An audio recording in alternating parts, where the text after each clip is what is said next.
বিজ্ঞানীরা তৈরি করেছেন এক অভিনব চিকিৎসা যন্ত্র, যা সরাসরি রক্তনালীর ভেতর থেকে কোলেস্টেরল অপসারণে সক্ষম। হৃদরোগ প্রতিরোধ ও চিকিৎসায় এই ডিভাইস হতে পারে এক যুগান্তকারী আবিষ্কার।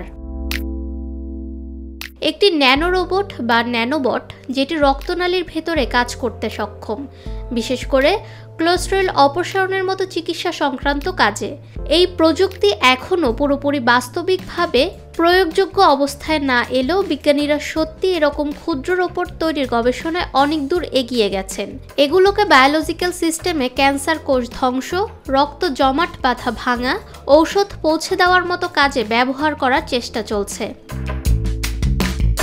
2018 সালের নেচার জার্নালে প্রকাশিত এক গবেষণায় গবেষকরা রক্তনালীতে ডিএনএ ন্যানো মেশিন ব্যবহার করে ক্যান্সার কোষে রক্ত সরবরাহ বন্ধ করার চেষ্টা করেছেন। কোলেস্টেরল ধমনীতে জমে অ্যাথেরোস্ক্লেরোসিস করে। এটি সমস্যা সমাধানে ন্যানো ডিভাইস ব্যবহার করে ফলক ভাঙার থেরাপি নিয়ে গবেষণা হচ্ছে। ফাহমিদা বিনতে আনোয়ার, নিরপেক্ষ।